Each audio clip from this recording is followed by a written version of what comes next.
The All Meghalaya Asha Facilitators Union had organized a meeting on Friday to discuss on the state government's apathy to their demands, which they had put forward through the Health Department. Speaking to reporters after the meeting, the president of the union, Bajanai Mujat, informed that despite their various appeals to the state government for the fulfillment of their demands as far as dues are concerned, there has been no response from neither the Health Minister James Sangma nor from other concerned authorities on the same.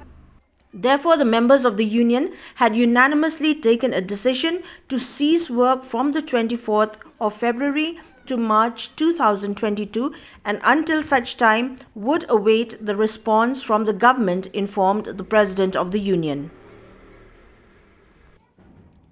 Kadau ba ni don hang ni menta kalong ba ngin pen I gi jing e gi ba ngia kenduk mengi bangi trei kum ki Asha Facilitator hapok ka ka jela Meghalaya jongi ti hapok ki jongi ki Asha Facilitator ngi don ngi haban page ki Asha hapok jongi don da kum nom no arpho walat ki arpho ki Asha ngi haban page ti ki kam ki jongi ru ki bun kat nami ki sini dang bun di soto hi ka health department kat nami ki sini ki bun ki program ki kam ki jongi ru ki bun kat kum be ki Asha ki dan ki kam mengi ru ngi haban page ki ta hi ki kam ki ju ti bat ke jingsiu pada ka dau pengilong hani ka long ba ke jingsiu jongi ka long ka baduna sebab pelat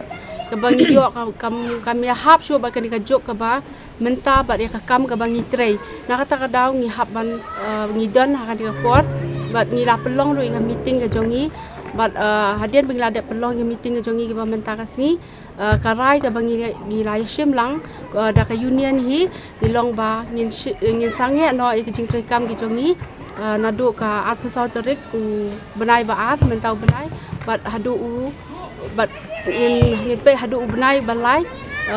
ta dilong hau benai march mentau snam ahazar arpo bat kedau wa pelong ini bangin shim ya kan dia kasin jam bangin sange ban rekam no kalong ba hadian bangi la pen I ki jing e ki jongi support ka health department support ka state government ru ngi la pen I ki jing e ki jongi bat ni la pen I ru ki demands ki jongi ba kin yarap na kaliang ka state government re ngimyo ka jubab ka balong ka ba penhun ngi na kata ngi hab ban shim no ya kan dia ka sin jam ti ki city ru ki dan ki banging la pha show director jong ka mission jongi re ya kata ngimyo jubab halor kata bat ni la pha ru ni la let ru ban ya kendo bagi la pha ru ka city show health minister jongi haka arpulai trik banai ba khandai bat halor kata ru ngimyo jubab bat andang ni la phone ya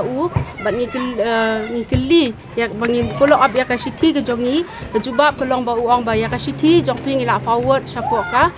health department ti bat nakaliang ka health department ru la dangi keli ya kata kim ai jubab ke jubab ka bangi yo ka long ba ki ai biang ki ju ki list ya ki incentive bagi siwi ni ki bangi yo na ka central government bat kani ka la penang penjenjar ni ka nami ki sni tingam ban se ba menta ka sni ngi haban lum no da ka meeting jong ki Asha Facilitator da ka union hi bat bangin shim no ya ta ka rai tat hadu ba ka sarkar hi kan la ban le na ka banta jongi